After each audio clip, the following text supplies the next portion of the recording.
అంతే అంతే వేసే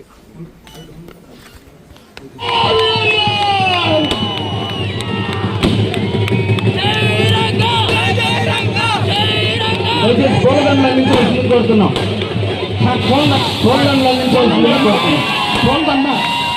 మన ఎక్స్ఎమ్మెల్యే నారంశెట్టి పాపారావు గారి చేతుల మీద ఈనాటి కార్యక్రమం జరుగుతున్నది కావున కాపులందరూ కూడా చేసిగా కోరుతున్నాం.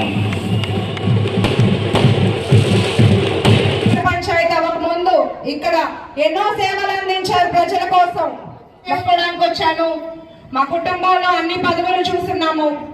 నేను నా లక్ష్మి గారు మన ఎక్స్ఎమ్మెల్యే నారంశెట్టి పాపారావు గారి చేతుల మీద ఈనాటి కార్యక్రమం జరుగుతున్నది కావున కాపులందరూ కూడా తమ కరతాల ధ్వనులతోటి చప్పట్లు కొట్టాల్సిందిగా కోరుతున్నాం. తదుపరి మూడో విగ్రహాన్ని కనక వెంకయ్య గారి విగ్రహాన్ని మన ఇన్ఛార్జి గారైనటువంటి శ్రీ గొట్టిపాటి లక్ష్మి గారు, కడియాల లలిత్ సాగర్ గారు, అదేవిధంగా పాపారావు గారు వారి యొక్క చేతులతో, అదేవిధంగా రాధాబాబు గారు, అదేవిధంగా నాగరాజు గారు, వరికూటి నాగరాజు గారి చేతుల మీదుగా ఈనాటి విగ్రహావిష్కరణ జరుగుతున్నది కావున అందరూ కూడా ఈనాటి కార్యక్రమం చేసిన కాపులందరూ కూడా తమ యొక్క కరతాల ధ్వనులతో విగ్రహావిష్కరణ చేసిగా కోరుతున్నాం. జోహార్ కనక వెంకయ్య గారు, జోహార్ కనక వెంకయ్య గారు, జోహార్ విఎన్ఆర్, జోహార్ విఎన్ఆర్, జోహార్ వంగవీటి మోహనరంగ గారు, జోహార్. కానీ ఎన్నికల్లో ఇచ్చిన మాటకి మీతో పాటు ఉంటాను, మీ సమస్యలకు ఎప్పుడు నేను ఒక అండగా నిల్చుంటానని చెప్పని ఆ రోజు ఇచ్చిన మాటకి ఇవాటికి వాళ్ళ వృత్తి పక్కన పెట్టి మీకోసం అండగా నిల్చుంటూ ఉన్నారు. ఇవాళ ఎంతో అభిమానంతో మనందరితో కలిసికట్టుగా ఉన్నారు. అలాంటి ఒక నాయకురాలికి మనందరం అండదండలు ఉండాలి, ఆశీస్సులు ఇవ్వాలి. భవిష్యత్తులో మంచి ఉన్నత పదవులు కూడా చూడాలని చెప్పని కూడా మీ అండదండలు ఉండాలని చెప్పని కోరుకుంటూ ఈ వేదిక మీద మా అందరికీ మీరు ఒక అర్హత కల్పించారు.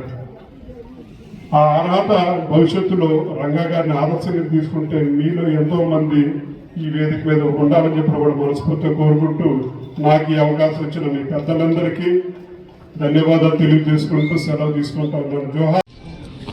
అందరికీ నమస్కారం. ఈరోజు వంగవీటి మోహన్ రంగా గారు, శ్రీకృష్ణదేవరాయలు గారు, కనకం వెంకయ్య గారి విగ్రహ ఆవిష్కరణకు ముందుగా విచ్చేసిన వంగవీటి రాధా అన్న గారికి నా ప్రత్యేకమైన నమస్కారాలు.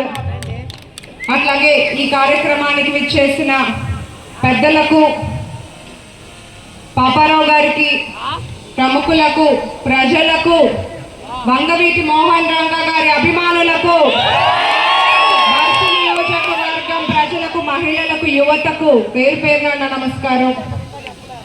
వంగవీటి మోహన రంగా ఈ పేరుకు చరిత్ర ఉంది, ఈ పేరుకు ఒక వైబ్రేషన్ ఉంది. కాలాలు మారినా, ఆయన మన మధ్య లేకపోయినా రాష్ట్ర వ్యాప్తంగా ఊరూరు విగ్రహాలు ఏర్పాటు చేస్తున్నారంటే తెలుస్తుంది ప్రజల గుండెల్లో ఎలాంటి చెరగని ముద్ర వేశారనేది. రంగా గారు పదవుల కోసం రాజకీయాల్లోకి రాలేదు. కులం చూడకుండా, ప్రాంతం చూడకుండా పేదల గొంతుకగా మారడానికి వచ్చారు రాజకీయాల్లోకి. అణగారిన వర్గాలకు అండగా ఉండడానికి వచ్చారు రాజకీయాల్లోకి. బస్తీల్లో తిరిగారు, కూలీల దగ్గరకు వెళ్ళారు, పేదల సమస్యలను దగ్గరగా చూశారు. అలాంటి రంగా గారు ఆశయాలను ముందుకు తీసుకెళ్తూ మన వంగవీటి రాధా అన్న నిస్వార్థంగా తనదైన శైలిలో ప్రజలతో నిత్యం ఉంటూ పనిచేస్తున్నారు. గతంలో ఎలక్షన్స్ టైంలో నా విజయం కోసం మనస్ఫూర్తిగా ఆశించి నా నామినేషన్ ర్యాలీలో పాల్గొన్నారు. ఇప్పుడు మళ్ళీ వారి తండ్రి గారి విగ్రహావిష్కరణకు రావడం చాలా సంతోషంగా ఉంది. జోహార్ మోహన్ రంగా గారు.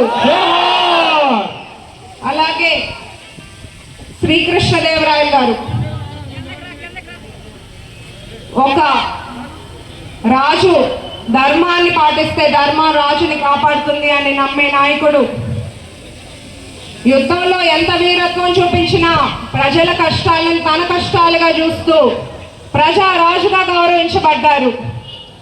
వాళ్ళు ఒకటే పాటించారు, శక్తి ఉండాలి కానీ దానికి ధర్మం ఉండాలి, నాయకత్వం ఉండాలి కానీ అది వినయంతో ఉండాలి, విజయం ఉండాలి కానీ అది ప్రజా శ్రేయస్సు కోసం ఉండాలి అని. అలాగే ఈరోజు కనకం వెంకయ్య గారి విగ్రహావిష్కరణ 1960 నుండి 81 వరకు సర్పంచ్గా దర్శి నగర పంచాయతీ అవ్వక ముందు ఇక్కడ ఎన్నో సేవలు అందించారు ప్రజల కోసం. వారికి నా నివాళులు. ఇప్పుడు నా వెంట నడుస్తున్న వారి కుటుంబానికి నా ధన్యవాదాలు. ఇలాంటి మహానుభావుల విగ్రహ ఏర్పాటు ఈరోజు జరగటం, ప్రముఖులందరూ ఈ కార్యక్రమానికి రావటం చాలా సంతోషకరమైన విషయం. ఈ ప్రోగ్రామ్ని చాలా జాగ్రత్తగా ఆర్గనైజ్డ్గా చూసుకున్న కాపు సంఘం పెద్దలకు, కమిటీకి పేరు పేరున నా నమస్కారాలు, ధన్యవాదాలు.